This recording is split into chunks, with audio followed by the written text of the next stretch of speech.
Would you like me to start? Oh, go right ahead. I figured as much. Uh, my name is Maurice Jack Mayesh. I was born at a very early age. I'm Sultana Mayesh's husband, and we get to introduce ourselves to you today. If he lets me get a word in edgewise. I will definitely let you get a word in edgewise. Okay. But not more than a word. We'll see. He's M. Jack Mayesh. I'm Sultana Suzanne Frances Fletstein Mayesh.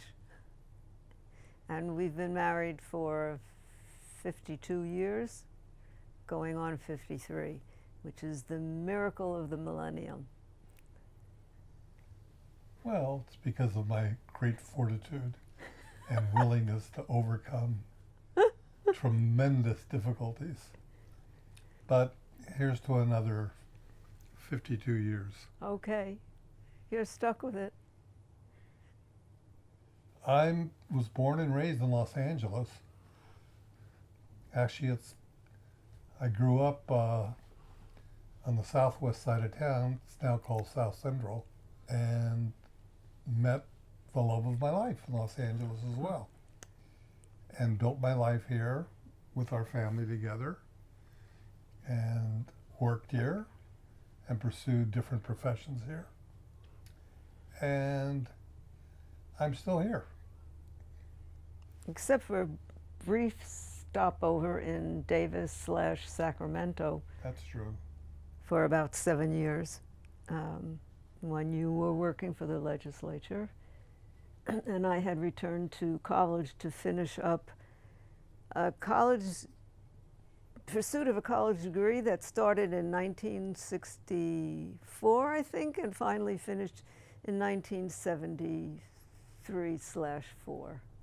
For the majority of those years, I was functioning as a wife and mother and part-time potter, ceramist, and making trouble. And that's basically what I was doing during that Called time. raising a family is what I you was primarily raising a did. family. Yeah. I just warn you of something, that irrespective of who tells the story, almost everything in our lives you're going to hear two versions. Yeah. So I will let her tell the story of how we met, and then I'll come in later and correct a few of the things that she said. But just, I want you to keep in mind that you got to take everything with a grain of salt Not true. until I come in and correct it. Not quite true, but I would have more corrections to make than he will have to make. But that's because his memory is a little bit faultier than mine. Not kind of even and not forgetting and not remembering things too well right now, but things from a long time ago I'm still crystal clear on.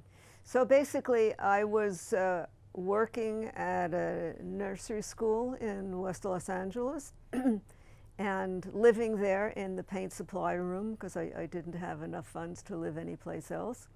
And I was a student at UCLA in the College of Fine Arts. They used to have a separate School of Fine Arts, then they don't anymore. And the woman who owned the nursery school I was working for decided that I needed to be married.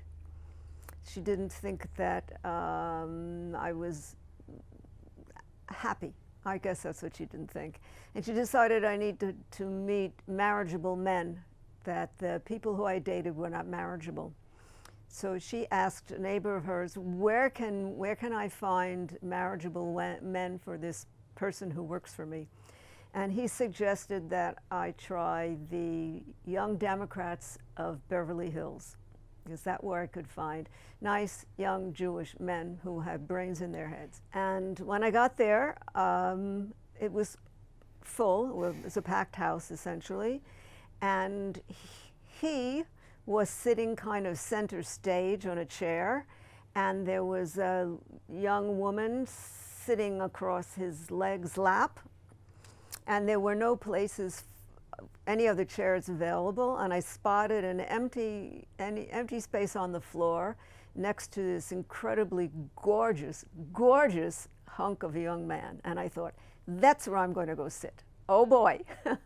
So when I sat next to this guy, and I was very polite and calm and went through was a good person at this meeting, listened to everything that everybody had to say. And at some point it was finished.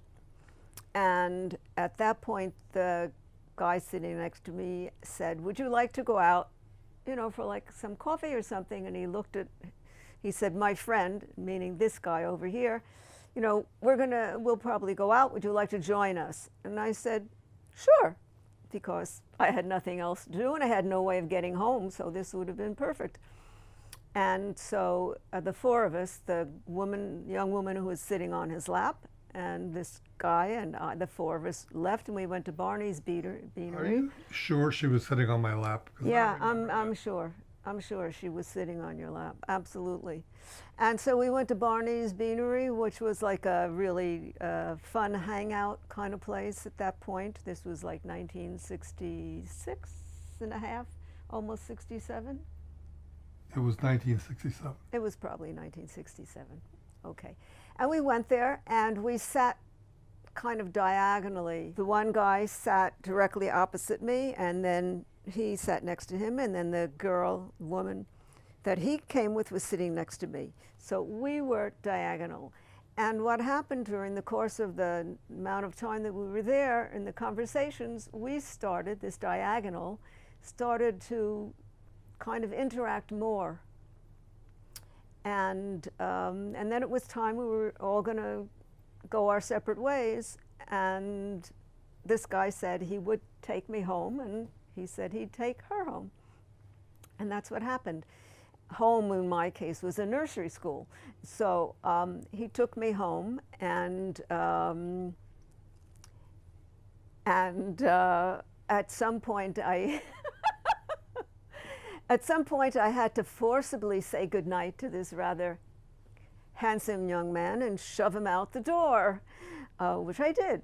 Well, that's sort of right what she said, but I remember a couple of things a little bit differently. I remember during the course of those conversations at Barney's Beanery, there was this psychedelic light show that was going to yes, come the light on. show. I didn't know if that was then or later. It was the time of when LSD was being and Leary was going to be giving Timothy Leary was going to have this psychedelic light show. So the following just evening. to make conversation, I said, does anybody want to go see this light show? And I said, yes! my buddy didn't say yes. He was quiet, but the two girls said yes. So now I had to figure out, well, what am I supposed to do? They both want to go. Right, since one of them was theoretically your girlfriend, not me. She wasn't my girlfriend. Well, she thought she was. I just met her that night. No. She thought she was your girlfriend. She talked about that when we were at Barney's Beanery. I don't think that's accurate. Okay. Whatever. So anyway,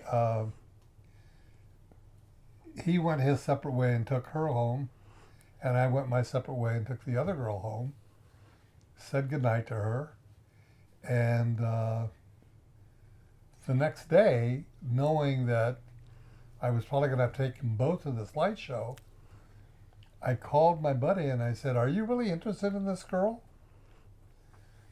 And I'm not sure exactly how it happened, but having been kicked out of her house,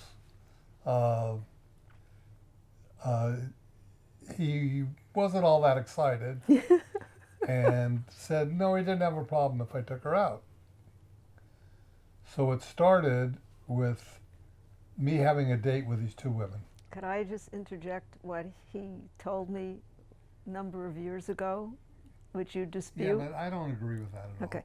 Well, years later, when we've all been married to different people for a long amount of time, so many years later, decades later, this guy said to me, you know, the next day when I spoke to Maurice, he asked me if I was interested in you. If not, he wanted to go out with you because he thought that you were the girl he was going to marry. Now, this is what he disputes, but this gentleman, whose name we're not using, I could call him and have him repeat that to you for You're clarification. a hopeless romantic. It's not true. That's what he told me. Okay, I don't have a problem. You can have that version of the story. And this is going to be in posterity now, so that's the version of the story.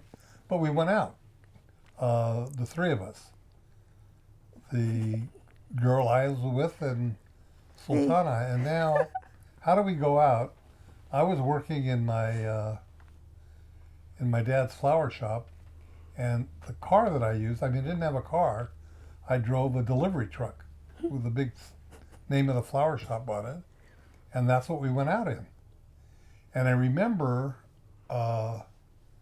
sitting there saying, gee, I'd rather take the girl I was originally with home first, and then I could spend more time with her. But that would have been really awkward because she felt she was my date and she was coming along. So I took her home first, and when we were at the door, I asked her if I could call her again. And I think she asked me something about, what about your girlfriend? And I said, well, she's not my girlfriend, she's just a friend. And she said, yeah, you could call me. So we went home, and then I went and took the other girl home. And that's kind of how it started. I really never called the other girl again. I kind of focused on Wow. this one until she started to drive me crazy, but that's another story. Oh, wow. I was 25. I was 22. It definitely was not me. Because, as a young guy, my notion was not to get married. Not at that point, anyway. I felt I had a lot of stuff I wanted to do first before I settled down. And I wasn't making so much money anyway to be able to start a family. So I fell deeply in like. I really liked her. And I liked being with her. But as I recall it, you began the conversation with me about maybe it was time to get a little more serious. And where is this relationship going? Right. I don't think either one of us, I would not be able to tell you what point either one of us said, I'm in love with you or I love you. I don't know when. I think it was a little bit different than that. It was, when are you going to get serious about this, and is this going somewhere kind of conversation. And who was interested in that? In the getting serious and Yes. going I was definitely, absolutely definitely. Because either you were serious and it was going to be an exclusive relationship that was going to lead to marriage, or it wasn't, and then bye-bye, I have no interest. My interest was in finding someone to get married to. And I thought he'd be really nice to be married to. But if he didn't want to do it and he was going to, drag it out and then not have it go anywhere, then I wasn't going to do that. We met in February of '67, and we got married in March of '68. But there was a lot of stuff in between that. The whole first part of our friendship or relationship was not exclusive. And there were threats that came at me from her about, well, if I don't want to get serious, she'll see other people. Well, there was the one when I said, if you're really not going to do this, then I'm just going to move into one of those single apartments and start dating other people, because I'm not going to sit around and wait. Either you're committed to this, and it may take you a while till we actually get married, but if you're not committed to that, then I want to know now, and I'll move out of the paint supply room. That was the first threat.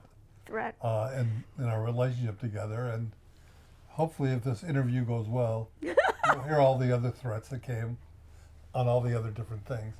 But Ultimatum is not the I same knew as that a I liked threat. her. I knew that I liked her, and I didn't want to Lose her. have her leave. And I say to myself that, well, maybe to keep her from doing all these other things, Leaving me. I'll commit to get married, but I want a long engagement. We'll get engaged, but we won't get married for a year after that. I remember where I asked her to marry me. It was in the parking lot of Sir George's restaurant. Smorgasbord. It was a smorgasbord where all you can eat. And in college, guys used to go there and we would eat chicken and the bones would just pile up on the plate. And I don't know why I took her there for dinner, but we went there for dinner. And then in the parking lot after we left is when I asked her, this was the end of 1967, when her dad was going to come to California. No, we went to Yes. New York first, We right? went to New York. We went to Harlan's and Diane's wedding in Chicago Right. with the mafia. And then we went to, it was a mafia wedding. It was, you know, This people very with these, close friend of people mine, like this, big guys with their guns. This very close friend of mine Yes. who became a criminal defense lawyer, actually was a district attorney first, married a girl From a who was, mafia family.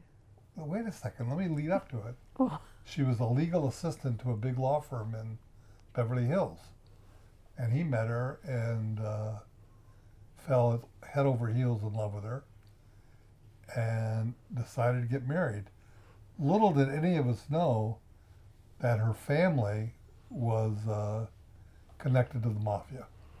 We were sitting in this apartment when all of a sudden there's a knock on the door and this guy comes Big guy. and a guy's there and I said, "Hi, can I help you?"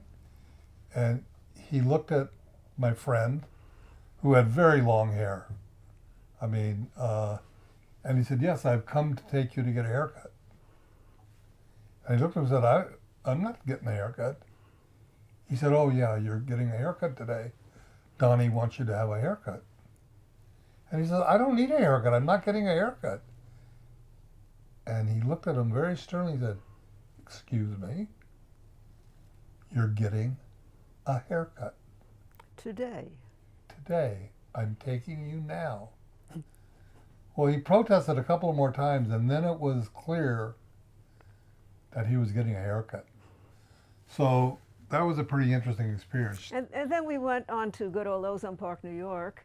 Yeah, this was where I was going to ask for her father. Well, I was going to meet him. For the and first I was time. going to ask him to bless the fact that we get married. And now the story veers Yes, because different she versions. remembers it. I remember it accurately. Totally different than He I doesn't. do. He remembers a different incident, and he's sort of mixed two experiences together. The first thing is we go from the airport to my family First of all, home. how are we ever going to adjudicate who's right? When I know that you're right, you're right. When I know that I'm right, I'm right. That's how we're going to adjudicate this. We get to my house. Just a little backstory. My father was a dentist.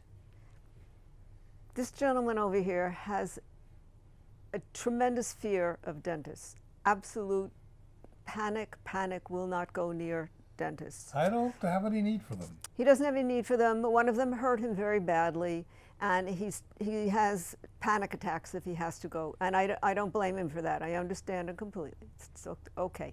The problem is that my father's office was in the basement of our house, because that's the way a lot of people did it in the 40s and 50s, 60s. That was very common for doctors and dentists to have their practices where they lived.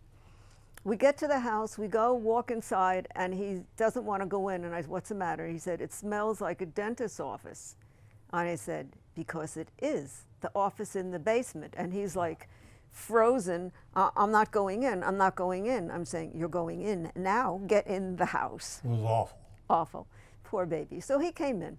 All right, so that's it. And at some point, my father, he hasn't asked my father yet, but we're going to go out and visit my brother and sister-in-law who live out on the island. And we get in the car, it's the daytime, and this is where our story, this is where it varies. The time when he asked for blessing for, it's this time, not the time with the car swerving in the rain at night, that was later. So this is, Oh, hey. no, so we're in the car, we're driving on the Belt Parkway, and the three of us across. Father's driving. I think it was the three. I was in the back seat. You Oh. were in the front. No, with that your dad. no, that was the thing when in the night when he almost killed us on the West Side Highway, East Side Highway. So you could have been in the back this time too. I don't know. I just know we were in the car together. And it was daytime. We're going to my brother's house, and you said basically something along the lines that. Bottom line was, you know, he asked for my father to bless. He wanted to ask for my hand in marriage, and he wanted my father's blessings for our marriage. At which point, my father was like, "What?"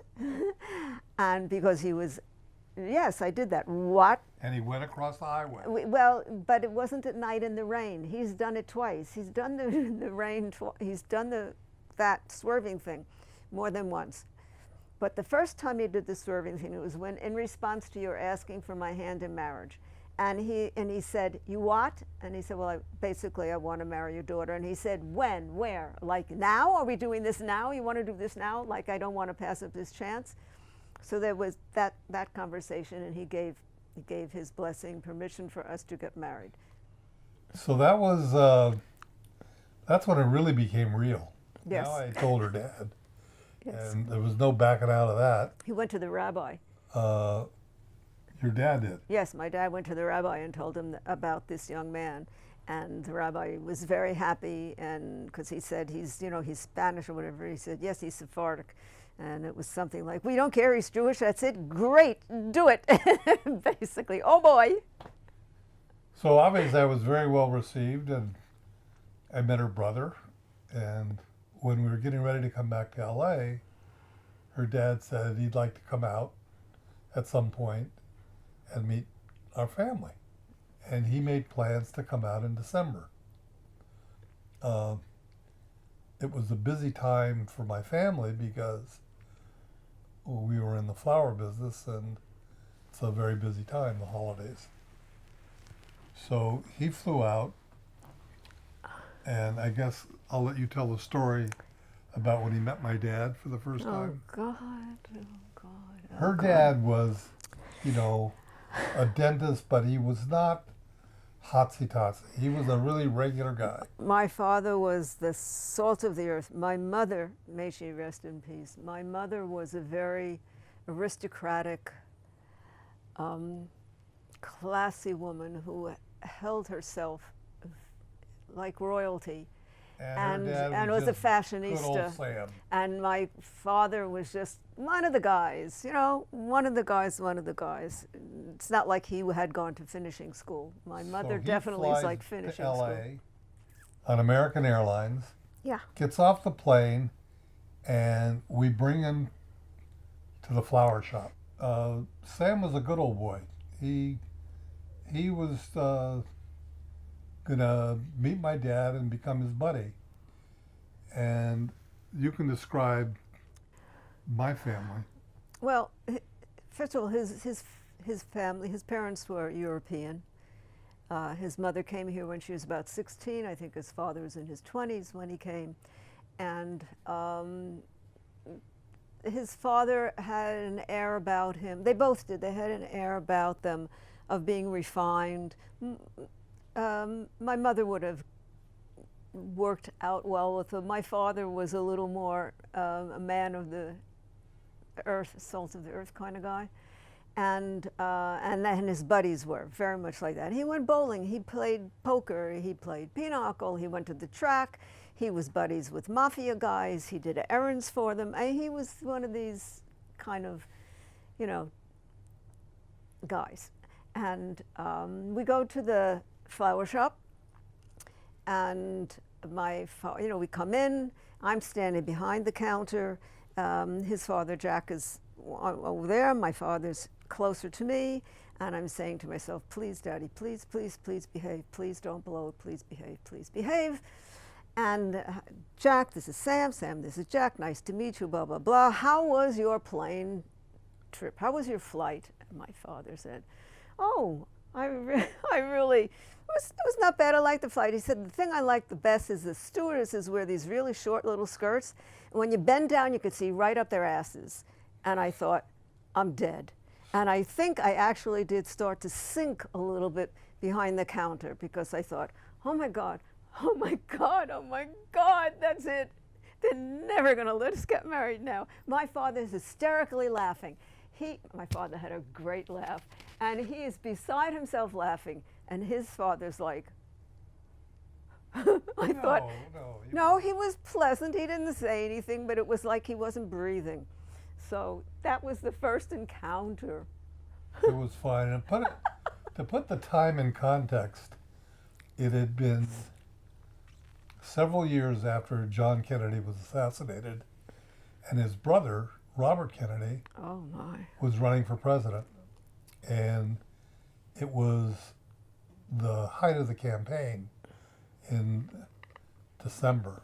And that's the time when her father visited us. Our friend Henry Waxman was running for the state legislature, and we had a lot of work to do at getting out the vote for election night. And I remember we had to cancel it because your dad got ill. Well, that was New Year's Eve. New Year's Eve, the day, so like December 31st, the day of New Year's Eve, he was not feeling well. And he had stomach distress, had thrown up. He was just not feeling well at all, and he was having some discomfort. And, you know, I'm like 22 years old maybe. And I thought, oh my God, he's having a heart attack. I don't have a doctor. I don't know who to call. I thought, I'll call Molly's parents' doctor. I'll call him. And my father was in my bed, and I would go in and see how he was doing, and he was starting to be gray. So I called up immediately the doctor's office, and it was New Year's Eve. So I got my father. Molly came, picked us up, and went racing over to this doctor's office, and we're sitting there, and I'm thinking, this is bad, this is bad, this is bad. And because he's now sweating like crazy, and I've got a little towel, you know, on his head. And the doctor comes out of the office and looks at me and says, he's had a massive heart attack. I don't want to call an ambulance because that will scare him and make it even harder. I want you to take him to St. Vincent's Hospital. Don't tell him that he's had a heart attack. Oh yeah, right. The man is, you know, you're not going to guess. So we get in the car, and he's sitting in the back seat. Molly's driving. I'm sitting next to him, and he says to me, Dooley, which was my nickname, I've had a heart attack, right? And I said, because I don't lie, you know this, I said, yes, but it's okay. We're going to the hospital, and you know they're waiting for you. They're expecting you. Okay. I said, don't worry. I'm not going to leave. At some point when you're settled, I'll go back and I'll get your toothbrush and your toothpaste and your toiletries, but I'll be here. He said, well, they're not going to let you stay. And I looked at him and I said, I'm a Bloodstain. They can't tell me what to do. I will be upstairs resting until they let me know that I can come back down in. And I kissed him and I said, I love you. I fell asleep briefly and had a dream that the alarms were going off saying code blue, and I knew that my father was dying. And I woke up and I said, get up, we have to go to my father. Just as we got to the elevator, the alarms went off and said code blue. And he said, don't get on the elevator, they need the elevator. So waited till it stopped. We got in the elevator, we down. As I walked to my father's room, I heard him die. I heard the beeping stop and his heart stop. I didn't know that. Yes. So that was, and it was New Year's Eve. By the time he died, it was like just a little bit after midnight. It was a little after midnight. She was now very shook up because she had lost her mother when she was 8. 8 years old, and now she's lost her father. And At 22. we have to take his body back to New York where he's going to be buried. So that evening, New Year's Eve, we made arrangements to fly and have my father's body taken back to New York so that he could be buried in New York next to my mother. They set up Shiva at her brother's house. Originally, one of the neighbors had set up in my parents' home, and my brother said that he could not go back into the house. He couldn't do it. So Shiva was transferred to his house out on the island. The rabbi was upset because he wouldn't be able to get there, and they couldn't have regular minyan or whatever. But this is what was best for my brother and my father's siblings, and so that's what was done. What was most memorable to me about being in her brother's house with her uncles and aunts and relatives was her father's oldest brother, like the patriarch of the family. He was the patriarch of the said, family. all right, I understand you're going to be marrying my niece, but she's now an orphan.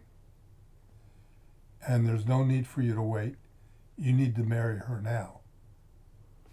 I said to my mother, I said, she asked how Sultana was doing and did I meet the family. I told her of that, and then when I was talking about the patriarch, Uncle Jack, I said, you won't believe what he said to me. She said, what's that? He sat me down and told me that she's an orphan now and I have to marry her. Can you believe that? And my mother looked at me and without batting an eye said, he's right, you have to marry her now. We got married in March. She got pregnant with our first child, Flora. My mother got ill in June. Well, actually in May, June. She passed away. She gave birth to our first child in December. Yeah, December 20th. And 3 months later, my dad passed away. So in 13 months, we had my father die, his mother die, our first child born, and then his father die in 13 months. And we got married. And we got married, yes, don't forget, we did get married in that time, yes. So we went through 3 deaths, 1 marriage, and 1 birth in 13 months. I don't know how to find one thing. I do. Okay, you do yours because I have several for that Oscar. At a point in time, I guess we had been married 7 years or so, when, while she was a very secular person on the one hand, she was very spiritual. And she had kind of moved away from any traditional religion because she was so hurt by her mother's death. And, I don't want to say she was angry with God. I was. You could say she it. felt abandoned by God in many ways. And No, I was angry. and you tell the story the way you want to, and it's going to be more accurate. But from my vantage point, she began to study aspects of Judaism, which was fine with me because I liked the fact that she would become more Jewish. I was a strong traditionalist. I was not terribly observant at that point in my life, but I grew up in a very traditional family. My father was a Hazan or a cantor, and it didn't bother me that she was studying and learning more things about it. And I took it with a grain of salt. She had bought some books. She was talking to people, and she's a very bright woman and always had been, and very well read. It wasn't until I came home from work one day I understood the depth of what was going on. So when I went to use the bathroom, and I noticed the bathtub full of water. And when I looked at it, there, submerged in the water was all of our glasses and glassware. And what the heck was that? So when I came out, I mentioned to her, I just saw the bathtub full of water, full of our glassware. What's going on? And she sheepishly looked at me and said, "Oh, I'm koshering all of that stuff." And I looked at her and said, "You're what?" She said, "I'm koshering it. I mean, I think it would be nice to maybe live a more kosher life." My back went up. I wasn't ready for that. And that was going to change my life tremendously. Not just the koshering, which would change our diet and our utensils and our food, but to begin to live a more observant life. And it became very difficult. Shabbat especially was difficult for you. And as this developed and it became more intense, and she became much more aware and much more learned about how she wanted to live life, it got very, very difficult between us and the impact it had on our kids. We were living in Northern California at that time. I was working for the legislature, and this brought on a lot of stress for me. I mean, were there other aspects of our life that were tough? Yeah, there were. Some I don't even want to talk about, that I'm not proud about in terms of the way I conducted myself. But this was very difficult. One summer, it had gotten very bad, and I took the kids by train, and we went to the East Coast. And we were there. We spent almost the whole summer there, but he did come out and spend some time with us there because he missed the kids, quite frankly, so much, and wanted to see if there was some way that we could maybe work things out so that I would come back with the kids, essentially. And that did. I mean, we worked some things out, and I came back with the kids, and we stayed another year while he finished with the speakership fight, right? And then we moved to LA. That's not how we resolved it, though. No, no, but it was a kind of. It was a process because yeah. even her return at becoming more observant was not black and white, one day this and one day that. I mean, she didn't dress like an observant Jew when she was in New York. One time. You didn't, Suzanne. One time. No, that's just the short time. That's what the. There were other times too. I was feeling really lost. I was feeling that this is very unfair. My marriage is falling apart, and I could even reconcile that with her, but I couldn't with my children. And I thought it was terribly unfair. How could God in Judaism take my children away from me? I had to change. She told me after we'd been fighting for years, and me asking her to compromise, and she telling me I had to come her way. She broke down one time and almost pleadingly looked at me and said, "Once I've accepted God, I don't have a choice." She said, "I really don't have a choice. I either believe or I don't believe. So I can't change. I can't compromise and only do some of the mitzvot. It's one way or another." And it was the first time that she had said that to me in a loving way and a way that I understood.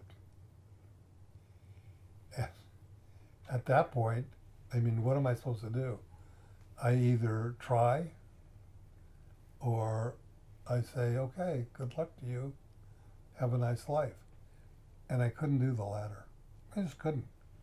It wasn't fair, and I figured I had to try. I couldn't promise that I'd get there, and I'm still not there. But I've tried. She accommodated some of my needs because I was involved in a lot of things business-wise. She just asked for some respect for the way she wanted to live. And she was entitled to it as much as I was entitled to my things. I can go. You could go. Go ahead.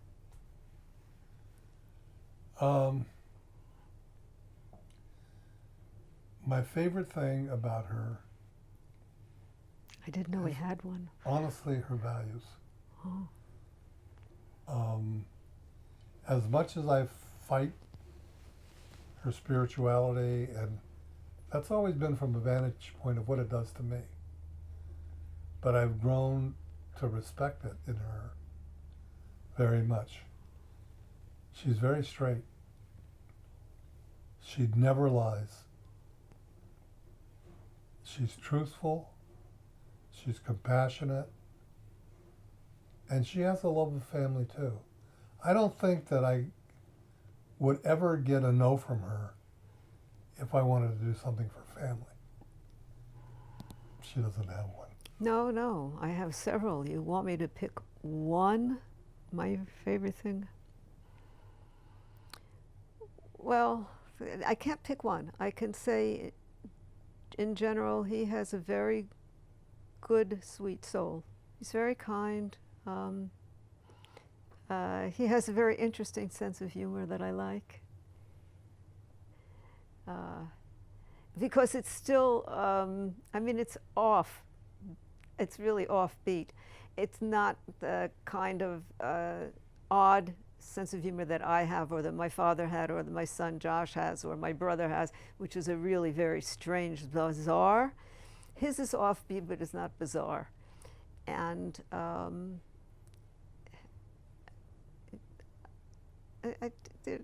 don't know, the one thing, I don't know, his loyalty maybe.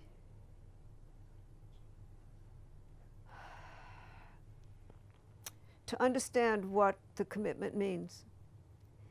And I think what it means is that you're going to be there for each other, you're going to support one another, you're going to be honest with one another, and you'll accept the ups and downs and the highs and the lows and the negatives and positives of the other person, because you want them to accept that in you as well, and to just see it through, because things are one way one day and they could be completely different the next. Don't expect that the moment that you're in is the moment that you're always going to be in, because first of all, we don't know how many moments we have, but also they're never going to be repeated. There'll always be some kind of slight nuance, and you just have to hold on to the knowledge that things pass, and they have just as much a chance of being a good turnout as a negative, or at the worst, maybe just sort of no thing. They won't be good, they won't be bad, they'll just be whatever. But to just be committed to sticking through it and seeing where you end up. We're by nature egocentric as people, and that's understandable. Yeah, we have deep commitment for others, especially family members if you grow up in a tight family. But the ability to give yourself over to another person and completely sublimate your ego is one of the hardest things to do. But if you find a person that you can do that with, it's incredible. A man who cares for his family and his children, he may not have that same physical attachment, but it's terrific when he has the attachment because he can sublimate his ego. If you go beyond that and you can do it with your partner, if you can be as concerned about them as you are about yourself, you're going to have a lasting relationship. That's a little bit harder than doing it in terms of a child. But you have to do that. And you won't understand that when you first get married because it's something that's down the road. You're not really, because when you're young, you're not really necessarily have to do that as much as you do in a marriage over time. And spouses take turns being the one who's swallowing or the one who isn't swallowing. And you just have to keep in mind that, you know, what goes around comes around. Everybody has their space on the wheel in all of this, and stick it out. To this day, we'll be inside watching TV, and she likes a certain kind of program that I can't stand. And so she's sitting there saying, let me turn this off and put on something that you like. And I say, no, you can watch that. She says, well, maybe we can find something we both like. Yeah, right. That'll be the day. But I try. So we sit there trying to figure out what to do. Sometimes we just turn off the TV, which in a way is crazy because I just assume she watch it and I do something else, and vice versa. And you know that she's really trying when she looks at me and she says, maybe there's a boxing match on you can watch. And I know that's her least favorite thing in the world. She cannot stand it. But she's trying to accommodate me. And she'll have one of her British mysteries on. And I'll say, He needs the subtitles. leave it on because you're enjoying it. And she knows I can't stand it. But that's the simple version. Then it gets to the heavy duty. Oh, yeah. Does it ever? And that's when you know you are in love. That's when you know that it's beyond those things that attracted you initially, the physical things and all that stuff. You know that this is your partner. This is who you've This is your family. been through hell with. Yeah. And I guess it was at one point, through all of our tensions together, I remember in one of our arguments, you know, well, maybe I should leave, and maybe you'd be better off without me, and all that. At some point, you look at each other and you say, We have no place else to go. that's not an option. There's no place We else can't to go. threaten each other with that because neither one of us want to be alone or without the other. I love you to the moon and back. Really? Yes. Or I don't love you at all. Ha, ha, ha. No, she's the love of my life. I mean, obviously. I love you with all my heart. don't forget your soul. There are times I can't stand you, Oh, there is that. but, you know, but I love you. Right. It isn't that you can't stand me. You can't stand what I'm doing or saying. There's a difference. And in some place you You keep mean like when you tell me what I'm feeling rather sometimes. than me telling you? Yes, there's Okay, that. well, There is I'm that. telling you how I feel. Okay. What I'm saying is that for me, it's that I like to remind myself, and I try to tell this to other people, the love doesn't change. That has nothing to do with whether you like the behavior. The love that you feel can't be altered by how much you like or dislike the behavior. If it starts to do that, you have to cut it off and not let that happen. Oh. That's the thing. You must stop that from getting to the deep parts. Just chop it off. Well, it's like she said at the beginning, it's been 52 years. I think we can handle a few more. Let's hope so. It's where we want to be. And you know what? It's fun watching our family grow.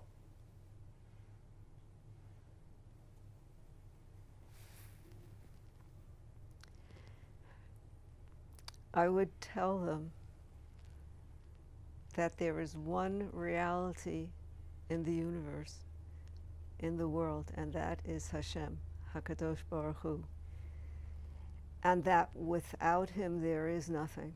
And that everything that you have and everything that you are or will be is because of his kindness and his generosity and his wisdom.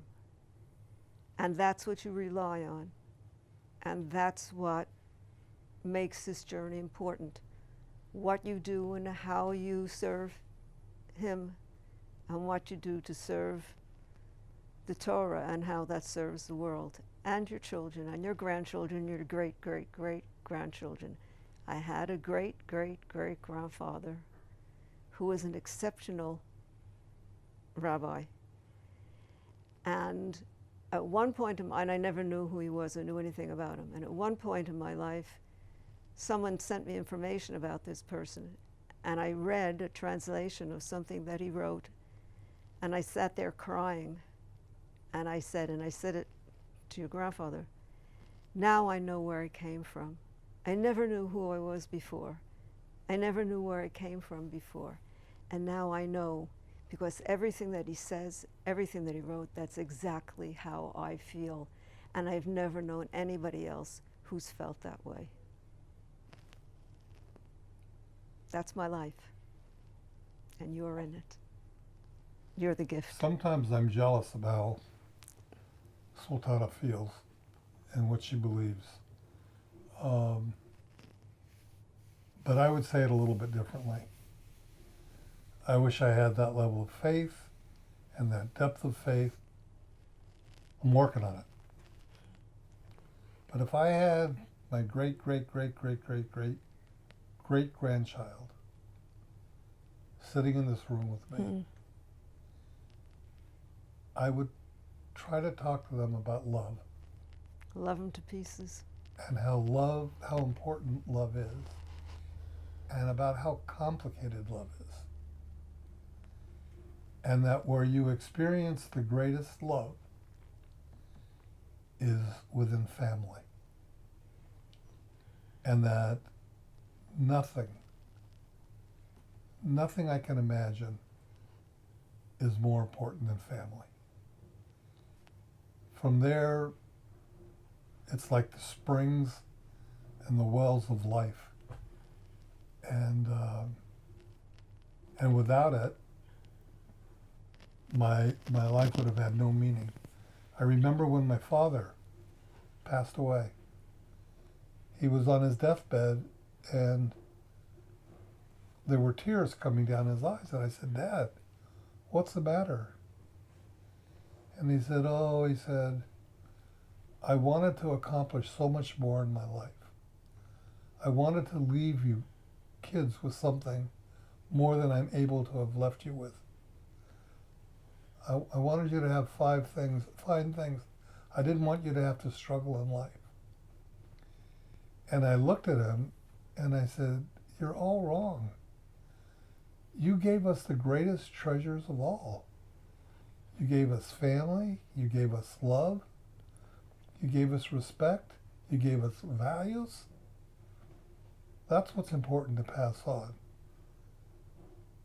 It's not as important to pass on a will with lots of money and all that kinds of stuff. Sure, that doesn't hurt, it's nice. But if you don't have the other stuff, it's vacant. Love is all that matters, and you have to understand the complexities of what love is.